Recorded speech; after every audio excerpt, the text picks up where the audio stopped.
ये डिज़ाइन मैंने golden sequence से बनाई है, तो कुछ डिफरेंट ट्राई करने के लिए हमने पर्ल्स या बीट के बजाय सीक्वेंस यूज़ की है। और ये डिज़ाइन बहुत ही सिंपल है।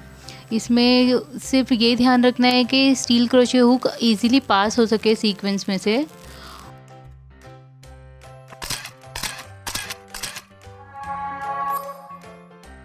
सबसे पहले फैब्रिक में थ्रेड अटैच करना है और बेस लाइन बनाना है चेन 2 सिंगल क्रोशे से।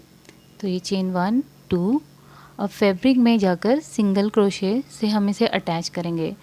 तो इस तरह से इसकी बेस लाइन बनाई जाती है। और क्रोशे हुक हमने थोड़ा सा छोटा लिया है इसमें। Chain 1 2 single crochet.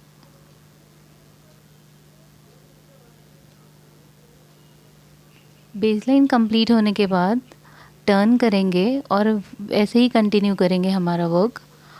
इसलिए चेन 5 बनाएंगे पहले, 2 3 4 5। अब हमें सीक्वेंस अटैच करनी है।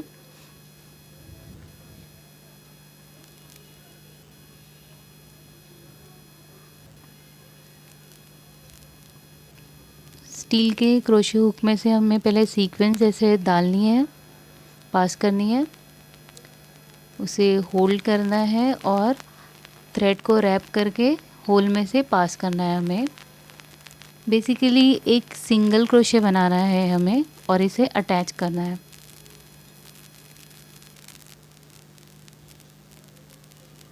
तो ये पास हो गई। अब सिंगल क्रोशे बना दिए हमने।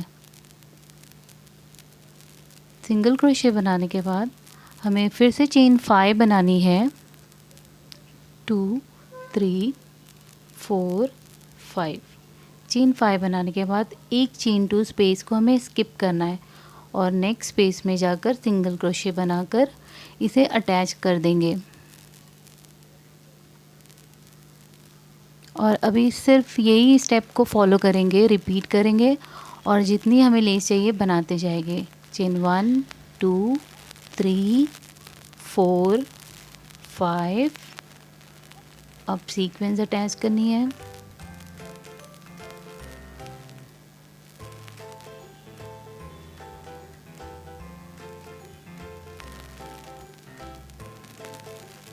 सिंगल क्रोशे बनाएंगे, फिर से चेन 5 बनाएंगे,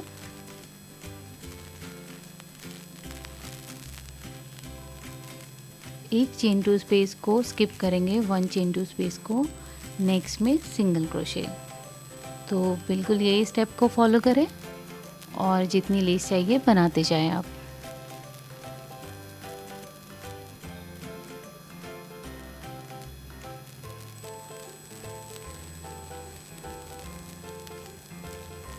ये लेस कंप्लीट होने के बाद आपको हमेशा याद रखना है कि क्रोशे का कोई भी प्रोजेक्ट या लेस कुछ भी बनाई जाती है तो उसे एक दिन के लिए या ओवरनाइट हमें कुछ वज़न उसके ऊपर रखना पड़ता है ताकि डिज़ाइन सेट हो जाए।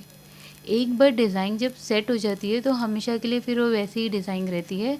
तो कभी भी क्रोशे के प्रोजेक्ट बनाए तो उसे अच्छी फिनिशिंग देने के लिए उसके ऊपर कुछ टाइम के लिए वेट रख दे और वो स्ट्रेट हो जाएगी फिर।